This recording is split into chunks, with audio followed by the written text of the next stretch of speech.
Good morning, YouTube. This is Chris. Welcome to Boulder City, Nevada, my home rifle range.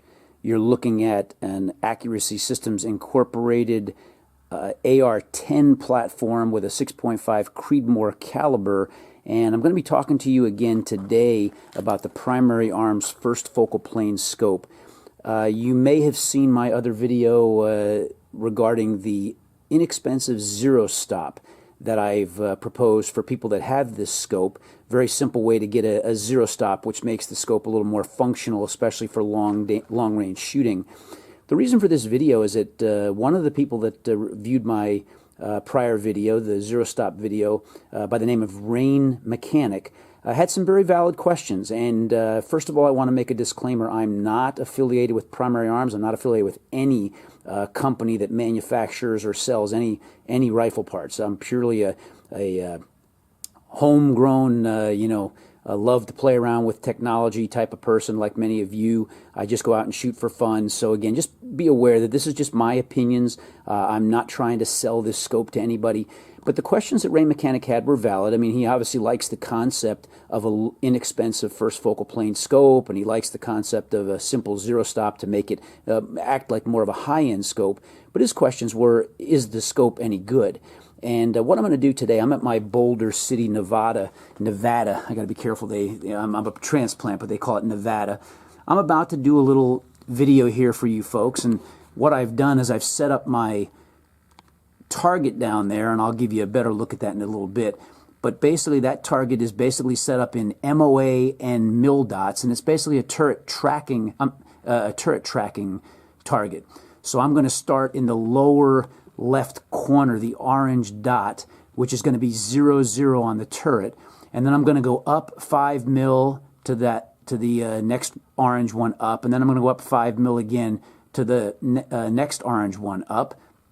And then I'm going to go across 5 mil, and then I'm going to come down 5 mil, down 5 mil, and then back across 5 mil. Unfortunately, that's all I can fit in this, so I'll be able to go up a total of 10 mil, but I'll only be able to go right 5 mil. Then what I'm going to do is I'm going to start at the lower right target, and I'm going to go up 5, left 5, down 5, down 5, and then back to the 0 again. So what I'm going to do is a simple turret tracking test using the Primary Arms scope. The rifle I'm going to be using today, because I didn't want the bullet and the ammo to be a factor, so I'm going to be using my Accuracy Systems Incorporated AR-10 platform 6.5 Creedmoor. This is one of my better guns. I've just got done zeroing the Primary Arms scope to it. I typically have my Vortex Viper first focal plane scope on this one, but I'm going to try the Primary Arms. I'm going to give it the benefit of the doubt with some good ammo and a very accurate shooter, and then I'm going to basically go ahead and do this turret test.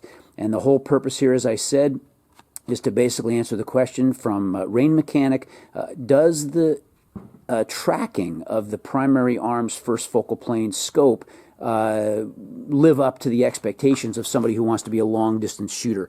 I've done similar things like this before, but this time I'm going to record it and hopefully provide you with some information as to how reasonably accurate this particular scope is with respect to the tracking of the turrets. And again, remember, this is a Primary Arms first focal plane scope. It is a 4 to 14 by 44, and it also is in MIL.This, and so basically it's 1/10 of a mil per click. It does have a parallax adjustment. It's got, of course, the turrets, adjustable turrets for elevation and windage. I do have a Vortex bubble level on it, and it's all been perfectly aligned, I hope. So anyway, I'm going to go ahead and do this test. I'm going to show you the before and after targets. I won't bother wasting a lot of time trying to show you what's basically going on with all the shooting, but I'm going to go down, take a nice view of that target up close. Then I'm going to go ahead and pause this, and I'll show you the final result, and I'll talk about it. Okay, so here we are, 102.9 yards from my muzzle. Unfortunately, I don't have the ability, unless I go prone, which I don't feel like doing today. Unless I go prone, I can't get to exactly 100 yards. So this tracking chart was set up for 100 yards, And again, you can see the orange and green dots. I've got basically scopes with MOA and scopes with MIL. And so effectively what I'm trying to do here is, allow this one chart to be used for multiple scopes for tracking. Today we're going to be using the primary arms scope, which is a MIL.Dot scope. So in that case, we're going to be using the orange dots. So that's my 0, 0, 0 on the elevation, 0 on the windage.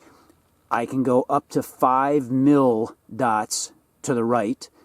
I can go 5 mil dots up, another 5 mil dots up, making it a total of 10 mil up. Then I can track across 5 mil, and I can track down 5 mil and another 5 mil, and then track back down to 0. Then I'll basically come and I'll probably patch this up a little bit to make it look pretty.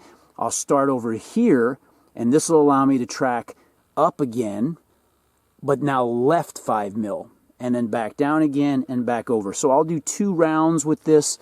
This will allow me to basically give you a good idea at approximately 100 yards of what the tracking is of the primary arms first focal plane scope, again, given a good quality gun and a good quality ammo. So I am using the very good 6.5 Creedmoor. I'm going to use 120 grain Hornady AMAX bullets, which shoot very well from my Accuracy Systems Incorporated AR-10 platform. So that's what we're going to do. And again, I'll show you this target again after the first round, going up and to the right. And then I'll show it to you again after I do the last round, going up and to the left. Okay, we've completed the first round of testing of the primary arms turret tracking test. And again, I started in this lower right corner. I went up 5 mil, up to 10 mil, across to 5 mil right, then down 5 mil, down 5 mil, and then back to the left. The interesting thing is, again, this is a good study. With the 6.5 Creedmoor very accurate gun, the turret got right back to where it started. So you can see the 2 shots, the very first one and the very last one in the 0-0 target. They're basically right on top of each other. And so obviously the turret is able to track back to where it is, or where it was. But interestingly enough, and it's a good question from Rain Mechanic, here's the 5 mil shot, up 5 mil. You can see it's high. It's high at 5 mil. Not ridiculous, but it is high. It's certainly not tracking at 5 mil. But even worse, at 10 mil, it's quite a bit high. I believe this is the shot right here, because I had a nice clean target when I started. So I believe that's where it tracked at 10 mil. It's quite a bit off. And you can see when you go over right 5 mil, it actually wasn't too bad as far as tracking right, but again, quite a bit high. So the 10 mil mark is not good at all on the turret. You know, bottom line is it's not tracking 10 mil.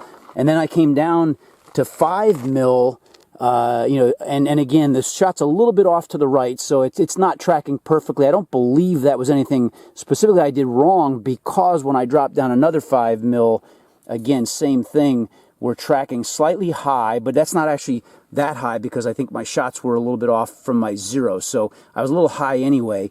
But it looks like we're tracking a little too far to the right in general. I don't know why this one actually is up here. That could have been me. But nonetheless, when we go 5 mil right, we're tracking slightly to the right and a little bit high. Not ridiculously high, because again, even my 0 shots were high. But ironically, once we do that and we track back to 0 again, take that last shot, it's actually not bad.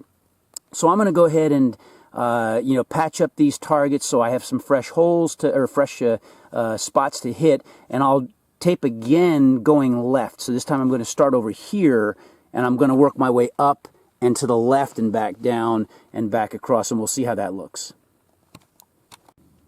Okay, just finished the final verification of the turret tracking of the primary arm scope, and again, I started with this lower right target, and you can see my first shot's right near the bullseye. Second shot's a little high. That could have been me.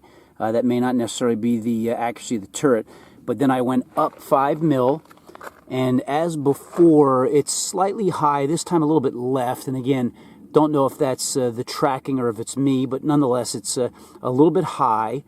And then we track up to 10 mil, and it's quite a bit high. It's almost right where the other one was tracking before. Now, then I went left 5 mil, and this one's interesting because it's actually way over here, almost off the page, but nonetheless, again, it's not tracking up 10 and left 5. Then I come back down 5, and you can see that it's still tracking left again. So it looks like this left tracking is actually accurate. And not accurate, but it's actually tracking left, so it looks consistent. So I'm back down to just 5 mils up, 5 mils left, and we're about, the right height within reason, but tracking off on the windage. Then we come down here to the bottom left target. Again, now we're back down to 0 on the elevation, but we're tracking 5 mils left, and the shot's actually right there. So again, it is tracking left. So effectively, the right to left of the tracking of the turret is not that great. It is going off to the left in this case. Then I track back to the 0-0, and this could have been me, I don't know, but there's where the shot was right there. So it's close to being back to normal, but not exactly.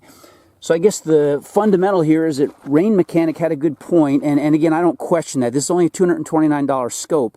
I like this because it gives me something to play with, to learn how to use the zero stop, to learn how to use a first focal plane scope.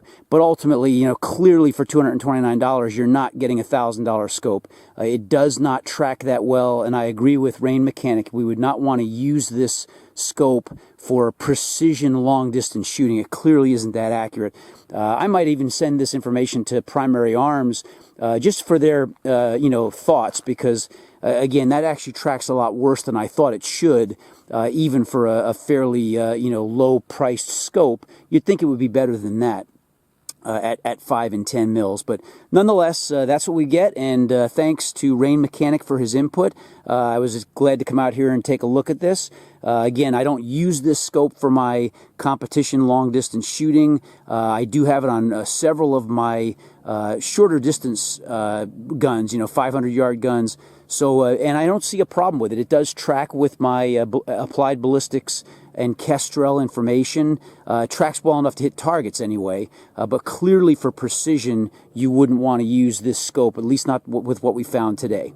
Again, thanks Rain Mechanic for your input, and I hope this video was helpful for those people that are thinking about buying this scope. Again, it's a trade-off. You're getting a low-price first focal plane scope, but you do get what you pay for to a point. The biggest thing is it's a great scope to practice with, and again, I'm still happy with that. I'm not unhappy with the decision to have a Primary Arms scope, but certainly this clearly shows that you would not want to use this in any type of competition setting. It just isn't that accurate. Thank you.